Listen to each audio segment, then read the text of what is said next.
बिस्मिल्लाहिर्रहमानिर्रहीम। नाज़रीन ग्राम अस्सलाम वालेकुम। आज हम आपको मरने के बाद क्या होगा मुकम्मल वाक़या बयान करते हैं। हज़रत अबू हुरैरा रज़ी अल्लाह ताला अन्हो कहते हैं, रसूल सल्लल्लाहु अलैहि वसल्लम ने फरमाया, जब मैयत दफन की जाती है तो इसके पास दो स्याह कैरी आँखों वाले फरिश्ते आते हैं। इनमें से एक का नाम मुनकर और दूसरे का नाम नकीर है। दोनों इससे पूछते हैं, तुम इस आदमी यानी मोहम्मद सल्लल्लाहु अलैहि वसल्लम के बारे में क्या कहते हो? वो वही कहेगा जो दुनिया में कहा करता था, यानी मोहम्मद सल्लल्लाहु अलैहि वसल्लम अल्लाह के बंदे और इसके रसूल हैं। मैं गवाही देता हूँ कि अल्लाह के सिवा कोई माबूद नहीं और मोहम्मद सल्लल्लाहु अलैहि वसल्लम इसके बंदे और रसूल हैं। दोनों फरिश्ते जवाब में कहते हैं, हम समझते थे कि तुम यही जवाब दोगे। फिर इसकी कब्र 70 दर 70 हाथ फराख कर दी जाती है और इसे रोशन कर दिया जाता है। फिर बंदे से कहा जाता है, सो जाओ।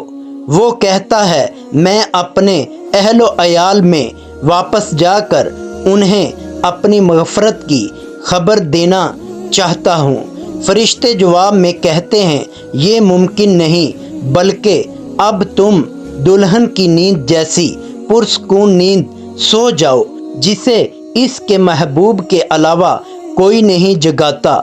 चनाचा वो सो जाता है, यहाँ तक कि अल्लाह ही इसे कब्र से उठाएगा। अगर मरने वाला मुनाफिक हो तो वो फरिश्तों के सवाल के जवाब में कहता है, मोहम्मद सल्लल्लाहु अलैहि वसल्लम के बारे में मैं भी वही कुछ कहता हूँ जो लोगों को कहते सुनता था, इसके अलावा मैं कुछ नहीं जानता। दोनों फरिश्ते कहते हैं, हमें मालूम था कि तुम यही जवाब दोगे। फिर ज़मीन को हुक्म दे दिया जाता है कि तंग हो जा। चनाचा वो तंग हो जाती है और इसकी पसलियाँ एक दूसरी में घुस जाती हैं। मुनाफिक अपनी कब्र में क़यामत तक ही इसी तरह अज़ाब में मतला रहता है। नाज़रीन ग्रामी, हमें अल्लाह तबारक ताला का करोड़ों शुक्र अदा करना चाहिए कि अल्लाह ताला ने हमें मुसलमान घर में पैदा किया है। अल्लाह ताला हम सब का हामियों व नासर हो। आमीन।